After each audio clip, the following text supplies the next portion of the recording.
Welcome back to Books Like Fun. I'm Bo. I recently read Goodbye, Earl. This book is based on a song of the same name, so if you haven't heard this song yet, go listen to that song and then come back. This book is going to have a lot of references to that song. This will be a spoiler-free review. Taking inspiration from the infamous empowering song Goodbye, Earl follows four best friends through two unforgettable summers 15 years apart. In 2004, Rosemary, Ada, Caroline, and Casey are in their final days of high school and on the precipice of all the things teenagers look forward to when anything in life seems possible, from falling in love to finding their dream jobs to becoming who they were meant to be. In 2019, Casey has returned to her small southern hometown of Goldie for the first time since high school, although she still hasn't told even her closest friends the truth of what really happened that summer after graduation, or what made her leave so abruptly without looking back. Now, reunited with her friends for a wedding, she's determined to focus on the simple joy of being together again, only to be catapulted back to that fateful summer after she notices troubling signs that one of them might be in danger. But Casey refuses to let the worst moments of her past define her, and she swears that this time will be different. This time she will protect those she loves at all costs. Uplifting, sharp-edged, and unapologetic, Goodbye, Earl is a funeral for all the Earls out there, the abusive men who think they can get away with anything but are wrong, and a celebration of enduring sisterhood. I'm going to use the CAWPILE review system again, and again, I'm going to adjust it for my needs. Every category I will give out of 5 stars, and then I will average those out for the overall total. The first category is characters, and the 4 friends, Rosemary, Ada, Caroline, and Casey, have a nickname that they give themselves, Rack, which is all of the first letters of their names. They have been friends since high school. Casey is the first one we meet. She's coming back to Goldie after 15 years, and she's coming back for a wedding. It's the wedding of her friend Ada's little sister, Taylor. In high school, Casey dated Silas Costello, and in the present, Casey is engaged to a guy named Devin. Rosemary is dating 2 people, Leo and Esme. Leo is from Goldie, and Esme is from where Rosemary lives now. Ada is married to Grayson, and they have 4 boys. Grayson is Silas's brother. Caroline is married to Trey, and they've only been married for about 6 months when the book starts, and Trey is a giant jerk, so he's one of the Earls. They call him one of the Earls throughout the book. Trey's full name is Maxwell Mason Foxberry III, and my husband told me Trey is a nickname for someone who's the third. I've never heard that before, so please tell me in the chat box if you've ever heard anyone referred to as Trey if they were the third. Another character is Roymont DuPont. That's Casey's stepdad, and Casey makes fun of his name. She thinks it's a stupid name, and they call him Roy. And he is also an Earl, and he's not very nice to Casey's mom or Casey. There's a lot of other characters in the book too. This is a small town where everyone knows everybody, so there's lots and lots of characters in this town, and it's hard to keep track of a little bit. But I really did like all the characters. They were very interesting. We learned a lot about many of the characters. We also learn about their parents. Ada's parents are rich. Rosemary's parents are hippies. Casey's mom is poor, but Casey's dad built the house that they live in, and Caroline was raised by her grandmother. And you could really see the relationships between the characters. If they loved each other, you could tell they really loved each other. If they didn't like each other, you could also tell that the characters were really well written. So I gave that section 4 stars. The next section is atmosphere or setting. And this is a small town. There's some people with old money, some people that are poor. Casey's family is one of the poor families. Ada's family has old money. They own a lot of businesses. It's really hard to keep track of all the businesses that Ada's family owns. Caroline works at the diner in high school, and then the bakery that Ada's family owns as an adult. Rosemary's family are hippies, and I think they play instruments or sing or something because they go out a lot on gigs. But it seems like everyone in town knows everybody else. And I really liked the atmosphere and the setting of this small town. So I gave the atmosphere setting 5 stars. The next section is writing style, and the writing style was a little hard to get used to. Every chapter jumped between a character and or a timeline. There's at least 2 different timelines from 2004, which was when they were in high school, almost ready to graduate, and 2019, which is present day for them. And near the end, we get some other years in there too, but it's mostly 2004 and 2019, and it jumps back and forth.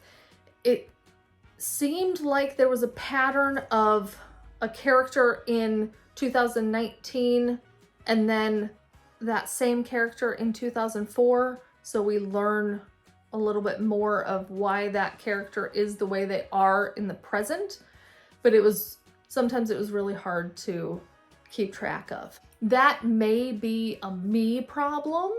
I also stopped after every chapter to record something. So I released another video that has spoilers. So if you're interested in that, go watch that. But so it might be a me problem because I stopped after every single chapter. Maybe I would have gotten used to it if I had just kept reading. It's written in third person, but it follows who the chapter is based on. So we don't always get everybody's thoughts or feelings in every single chapter. And I understand why it was written this way, but there are a lot of characters and a lot of timelines, and it's a lot to keep track of. So I feel bad about this rating, but I gave the writing style a 2. And again, that might be a me problem. So I don't want my 2 stars for this to affect whether or not you want to read the book, because you might enjoy that writing style. And maybe if I reread the book at a later time, I would feel differently. The next section is plot, and the book is broken up into 3 acts. And at the beginning of each act, there's a quote from a well-known literary figure. And each quote is relevant to what happens in each act. And I really liked that. The plot can be a little convoluted because of the timeline switches, and we don't learn certain things until way later. There are some things I wish we learned earlier. So in Act 1, we learn a lot about the girls and their relationships and where they were in high school, which kind of explains why they are the way they are in present day. Act 2 is where all the action happens, all the Goodbye Earlin happens. And Act 3 is the wrap up, the falling action resolution type stuff. I feel like Act 3 was a little drawn out. I don't think it had to be as long as it was. And Act 3 was the shortest section of the book. I also think Act 1 was a little longer than it needed to be. A lot of backstory in Act 1. The plot was a little bit predictable. It takes a lot of inspiration from the song Goodbye Earl, so I knew somebody was gonna get Goodbye Earled. If you've heard the song, you know what I mean by that. I don't know that I minded that the plot was predictable in that way. So for that reason, I gave this section 3 stars. The next section is intrigue, and there is some intrigue. Like I said before, some of the plot was predictable, which takes away some of the intrigue. We don't find out why it's taken Casey so long to come back to Goldie until almost halfway through the book. We know early on that her mom and stepdad both died, but we don't find out how until about halfway through the book. We don't know what happened there until about halfway through.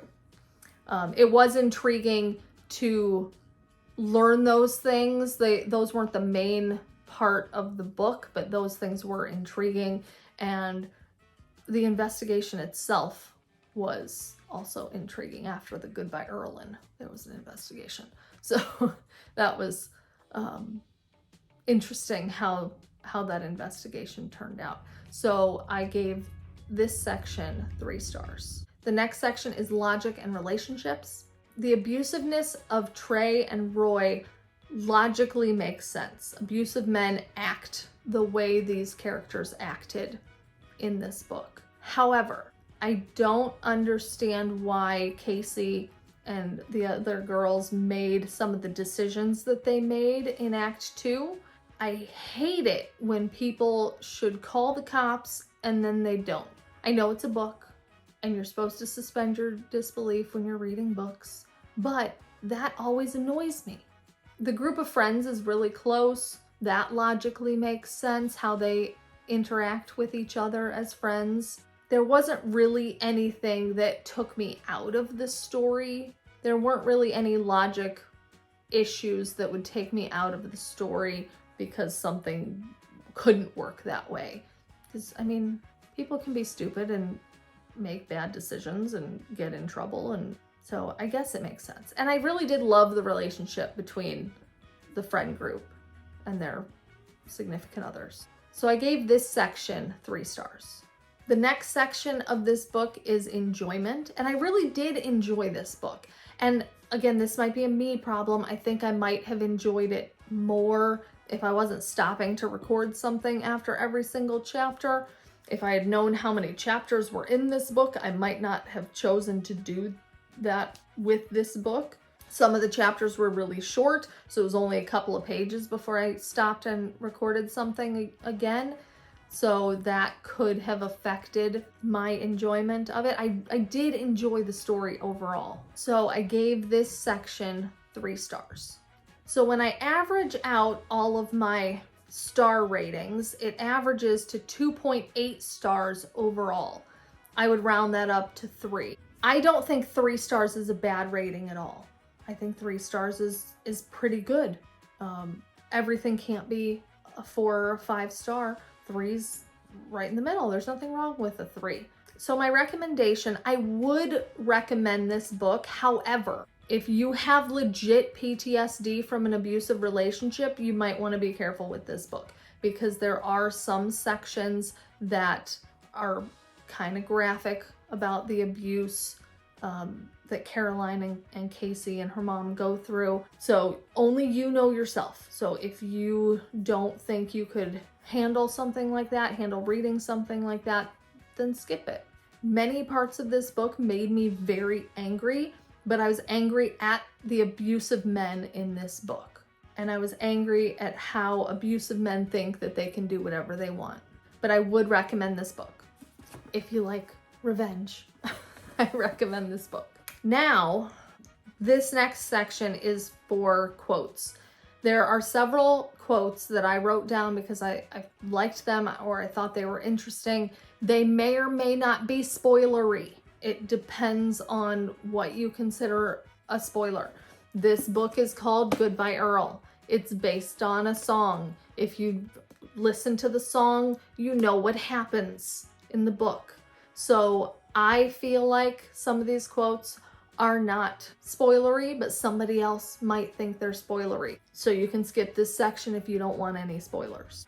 This quote is on page 128. Caroline, Trey said with the tone she was all too familiar with now, the tone she didn't hear until they returned from their honeymoon.